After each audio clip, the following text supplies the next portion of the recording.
I never thought a crooked mailbox would teach me more about power than any job I'd ever had. But that's exactly what happened. My HOA ignored a repair request for almost 3 months without lifting a finger. Then one report I filed with the city turned the entire street where the board members lived into a parking enforcement parade. And somehow my mailbox was standing perfectly straight just 9 days later. Funny how quickly people discover a sense of urgency when inconvenience finally lands on their own doorstep. My name is Ethan Brooks, and a couple of years ago my wife Megan and I bought a quiet house in a suburb outside Cedar Ridge, Ohio. Nothing fancy, just the kind of neighborhood where people waved while walking their dogs, kids rode bicycles after dinner, and everyone pretended the HOA existed to protect property values instead of protecting certain people's egos. At first, I honestly didn't mind paying the dues. The entrance looked nice, the common areas were clean, and the newsletters made everything sound organized.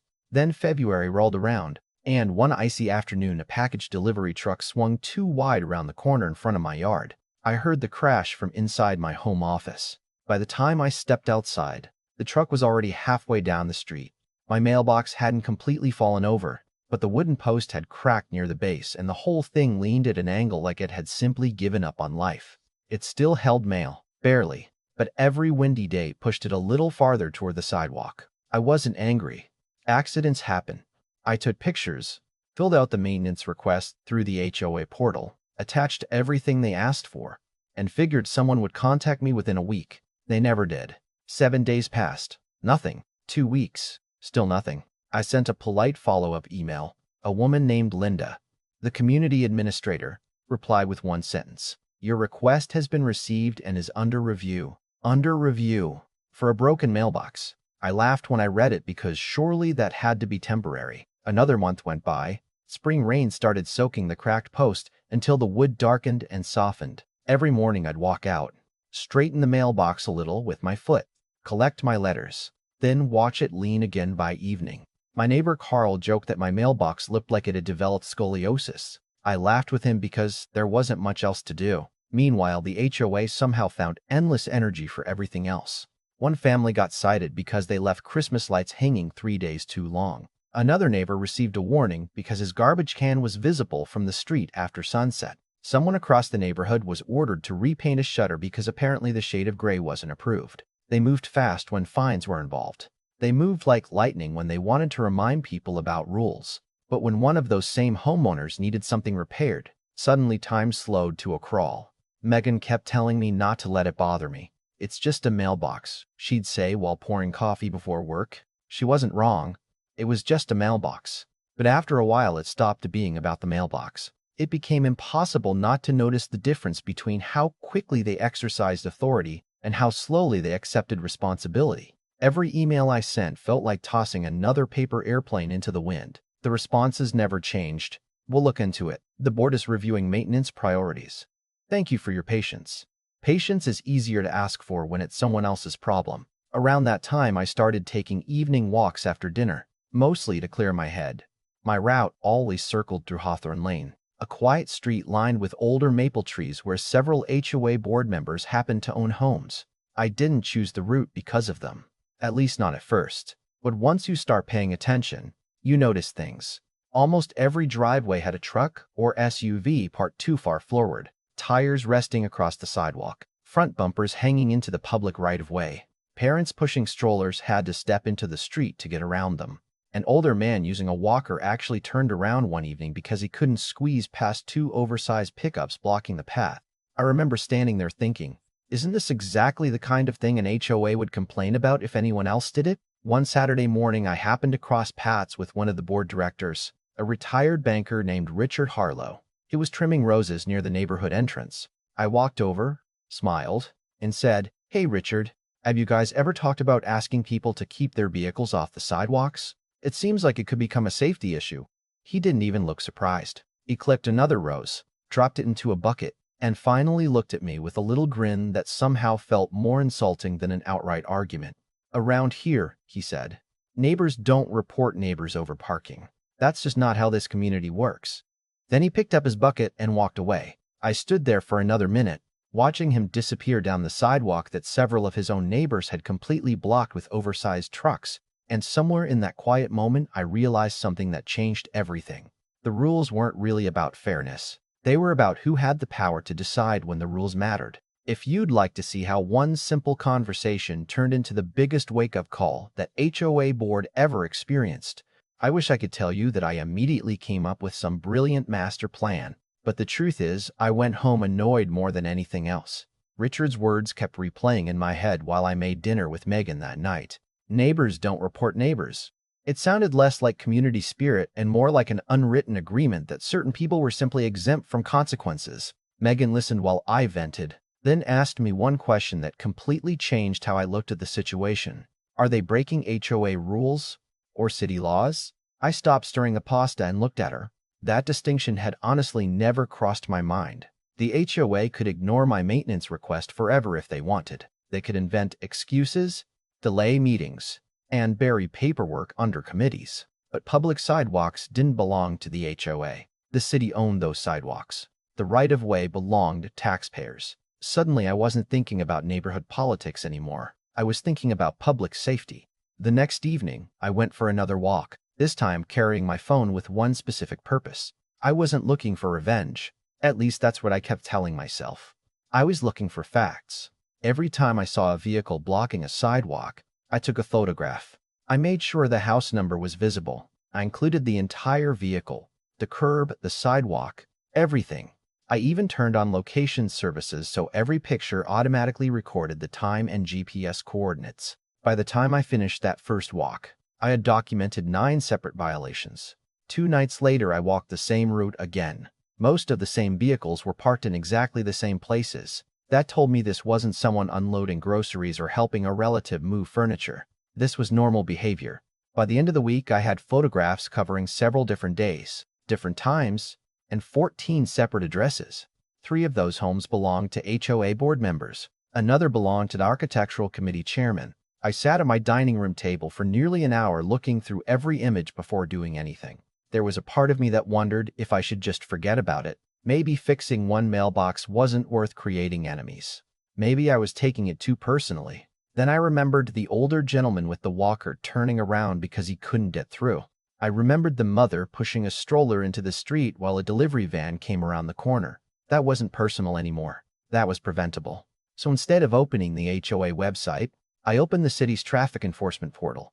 I wrote everything as objectively as I could. I didn't mention the HOA. I didn't complain about my mailbox. I simply reported recurring sidewalk obstructions creating hazards for pedestrians and included the addresses, photographs, dates, and times. Before clicking submit, I hesitated for maybe 10 seconds. Once I sent it, there would be no taking it back. Then I remembered nearly 3 months of hearing. We'll look into it. While my mailbox leaned farther every week, I clicked submit. Life went back to normal, at least for a little while. Almost 2 weeks passed without anything happening. Honestly, I figured my report had disappeared into another government inbox where someone would eventually ignore it, just like the HOA had ignored me. Then came Thursday morning. I was working from home when I heard car doors slamming outside. At first, I thought maybe a landscaping crew had arrived somewhere nearby. Then I noticed 2 white city vehicles slowly driving down Hawthorne Lane. Both had parking enforcement markings on the doors. One officer walked ahead with a camera, while another carried a handheld printer. I poured myself a cup of coffee and stepped onto my front porch, trying to look far less interested than I actually was. From where I stood, I couldn't hear every conversation, but I didn't need to. The routine repeated itself house after house.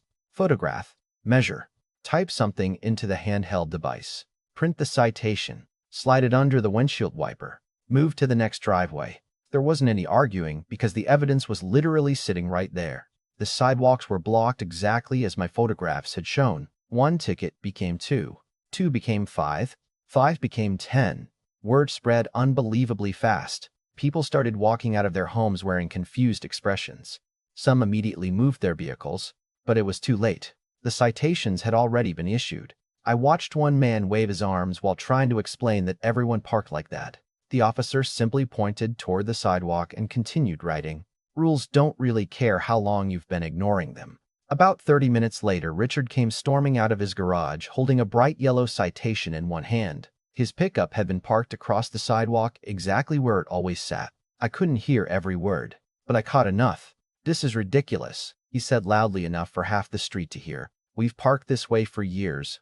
The officer remained perfectly calm. Sir, that doesn't make it legal. Richard looked around the neighborhood as though expecting someone to defend him. Instead, he found 3 other board members standing in their own driveways holding identical citations. For the first time since I lived there, they all looked exactly like every homeowner they'd ever fined over tiny violations.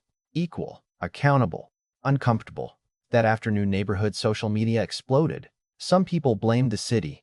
Others blamed an anonymous neighbor. A few insisted someone had a personal vendetta against the board. I stayed completely silent. Carl wandered over while I was mowing my lawn and casually asked, "You think somebody finally got tired of everybody blocking the sidewalks?" I shrugged. Maybe somebody figured the city actually enforces city rules. He laughed so hard he had to lean against his mailbox. Ironically, his mailbox had been repaired months earlier after a snowplow damaged it because he'd hired someone himself instead of waiting for the HOA. By Friday evening, the block's sidewalks had magically disappeared. Vehicles suddenly fit inside garages that everyone claimed were too small. Driveways somehow became long enough overnight.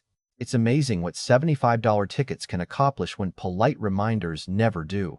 Monday morning, I opened my front door and nearly spilled my coffee. A contractor's truck was parked in front of my house. 2 workers were unloading pressure-treated lumber, fresh concrete, and a brand-new black mailbox identical to the neighborhood standard. I walked outside and asked what was going on.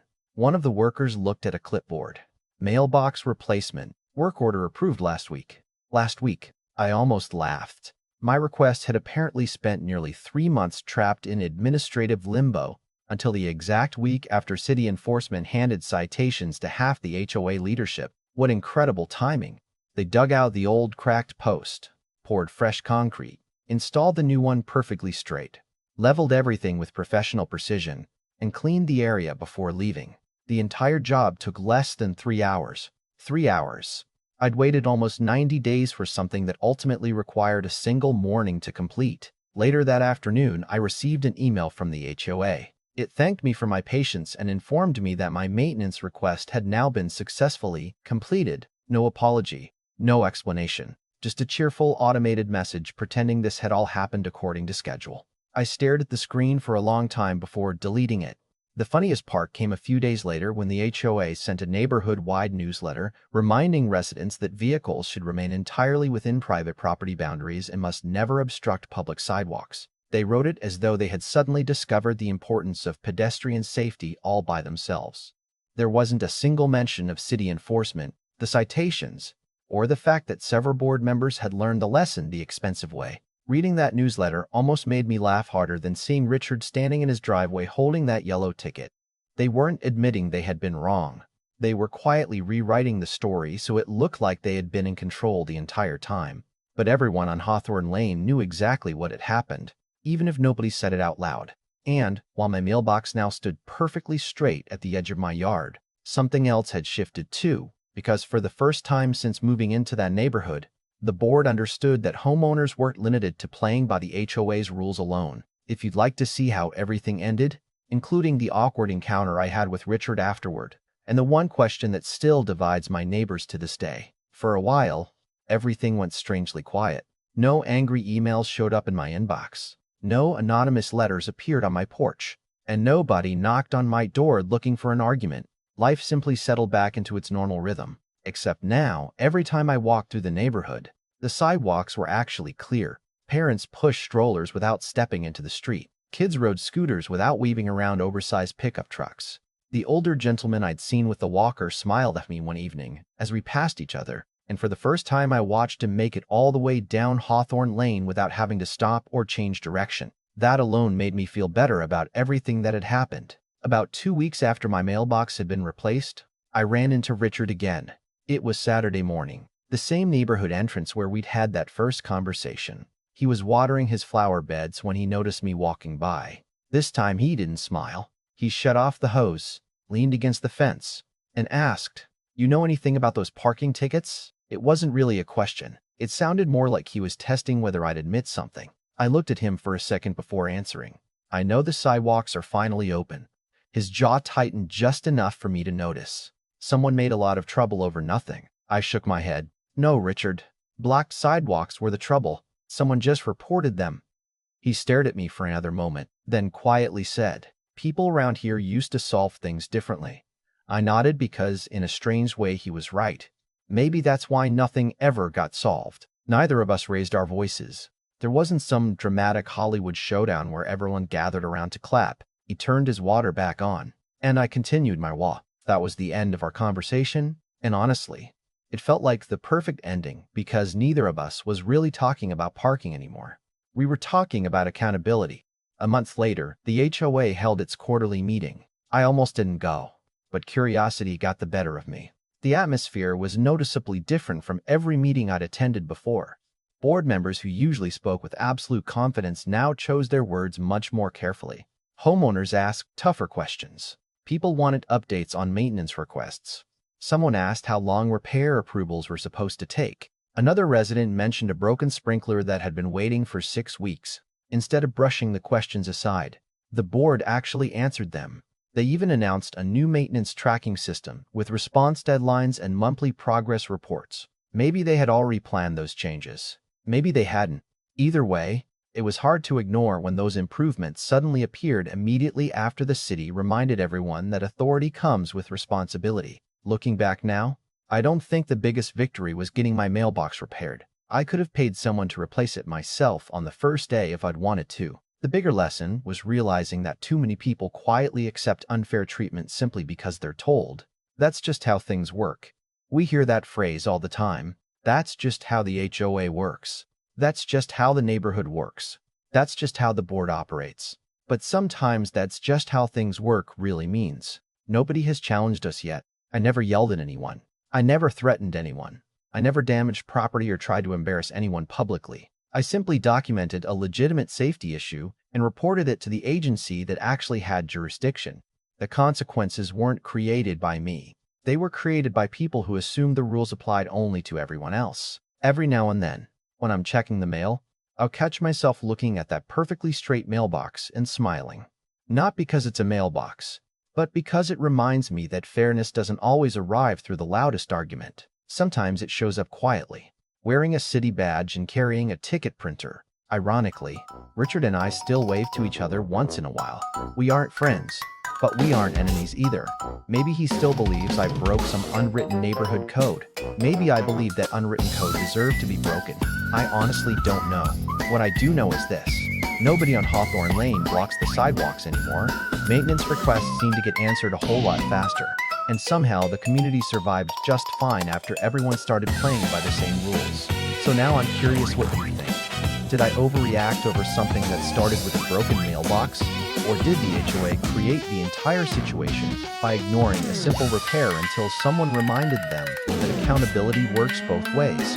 If you had been in my position, would you have kept sending polite emails? Or would you have gone straight to the city the moment you realized nothing was changing? Let me know your thoughts in the comments, because stories like this always seem to divide people right down the middle. And if you've ever dealt with an HOA, a neighborhood board, or anyone who thought the rules only applied to other people, share your experience too. I'd love to read it. And who knows, your story might end up being even crazier than mine.